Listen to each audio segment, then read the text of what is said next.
Hello student, তোমরা কেমন আছো? আশা করি তোমরা সবাই ভালো আছো। প্রতাপ একাডেমি কোচিং পরিবারে তোমাদেরকে সকলকেই স্বাগত। আমি প্রতাপ স্যার। আজকে আমি নিয়ে চলেছি যে সমস্ত স্টুডেন্টরা সিউর আন্ডারে ফার্স্ট সেমিস্টারে পড়ছো, ইতিহাস জনার সাবজেক্টটি রয়েছে, সিসি 2 পেপারটি রয়েছে। আগামীকাল তোমাদের কিন্তু এক্সাম রয়েছে, তোমরা কিন্তু সাপ্লি এক্সাম দেবে। তোমাদের জন্য যে কোশ্চেনগুলি আজকের এই ভিডিওর মাধ্যমে আলোচনা করে দেবো, সেই কোশ্চেনগুলি তোমরা যদি ভালো করে রেডি করে যাও, অবশ্যই সিসি 2 পেপারটি নিয়ে কিন্তু চিন্তামুক্ত থাকবে। চলো কোশ্চেনগুলি আমরা দেখে নেবো। প্রথমেই আমরা দেখে নেবো 5 মার্কসের গুরুত্বপূর্ণ কোশ্চেনগুলি। তোমরা দেখে নাও ফার্স্ট কোশ্চেন, নিম্ন পুরা প্রস্তর আর উচ্চ পুরা প্রস্তরীয় যুগ সম্পর্কে টিকা লেখো। দুটি কোশ্চেন অত্যন্ত গুরুত্বপূর্ণ। নেক্সট কোশ্চেন, প্রাচীন মিশরের স্থাপত্য আর প্রাচীন মিশরে অর্থনীতির ওপর সংক্ষিপ্ত টিকা লেখো। এই যে দুটি কোশ্চেন বললাম, দুটি কোশ্চেন কিন্তু খুবই গুরুত্বপূর্ণ। নেক্সট কোশ্চেন, প্রাচীন চীনে স্যাং আমলের রাষ্ট্র ব্যবস্থা আর প্রাচীন চীনে স্যাং সভ্যতার অর্থনীতি। দুটি কোশ্চেন 5 মার্কসের জন্য অত্যন্ত গুরুত্বপূর্ণ। নেক্সট কোশ্চেন কি রয়েছে আমরা দেখে নেব। পশুপালক যাযাবার বৃত্তি বলতে কি বোঝো? নব্য প্রস্তর বিপ্লব কি ছিল? এই যে দুটি কোশ্চেন বললাম, দুটি কোশ্চেন কিন্তু খুবই গুরুত্বপূর্ণ।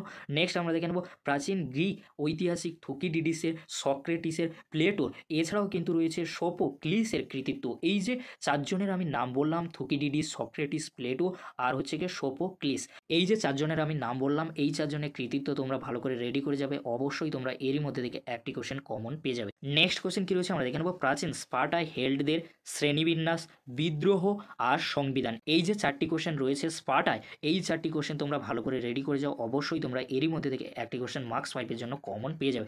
নেক্সট কোশ্চেন কি রয়েছে আমরা দেখে নেব। প্রাচীন রোমের ব্যবসা বাণিজ্যে সংক্ষিপ্ত বিবরণ দাও। প্রাচীন মধ্য এশিয়ায় লোহার আগমন কী ধরনের প্রভাব ফেলেছিল? কোশ্চেন দুটি 5 মার্কসের জন্য অত্যন্ত গুরুত্বপূর্ণ। নেক্সট আমরা দেখে নেব 10 মার্কসের জন্য গুরুত্বপূর্ণ কোশ্চেন। বেশি কোশ্চেন কিন্তু আমি রাখিনি, এই কোশ্চেনগুলি শেষ মুহূর্তে তোমরা দেখে যাও। অবশ্যই তোমরা কিন্তু সাপ্লি ক্লিয়ার করে নেবে। ফার্স্ট কোশ্চেন, মানুষের বিকাশ ও বিবর্তনের সংক্ষিপ্ত ইতিহাস লেখো। প্রাচীন মানব সভ্যতার বিবর্তনের শিকারী খাদ্য সংগ্রাহকদের সম্পর্কে সংক্ষিপ্ত আলোচনা করো। নেক্সট কোশ্চেন, নব্য প্রস্তর যুগীয় বিপ্লবের বৈশিষ্ট্যগুলি কী ছিল?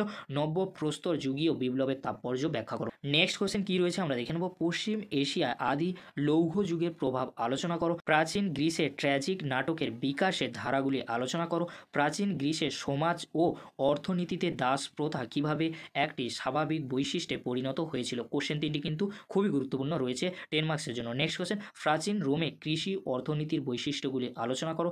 নেক্সট, স্পার্টার সংবিধানের প্রধান বৈশিষ্ট্যগুলি আলোচনা করো। প্রাচীন গ্রিসের পলিশগুলির বৈশিষ্ট্য আলোচনা করো। এই যে কোশ্চেনগুলি আজকের আমি আলোচনা করে দিলাম, এই কোশ্চেনগুলি শেষ মুহূর্তে তোমরা দেখে যাও। এরই মধ্যে থেকে সমস্ত কোশ্চেন তোমরা কমন পেয়ে যাবে। যদি ভিডিওটি ভালো লাগে থাকে লাইক, কমেন্ট, শেয়ার ও সাবস্ক্রাইব করতে বলবে না, আর বন্ধুদের মাঝে বেশি বেশি করে শেয়ার করে দিও। আজকের এতটুকু, পরবর্তীতে তোমাদের জন্য এসএকিউ ভিডিও নিয়ে হাজির হবো। ভিডিওটি দেখার জন্য তোমাদেরকে অসংখ্য ধন্যবাদ।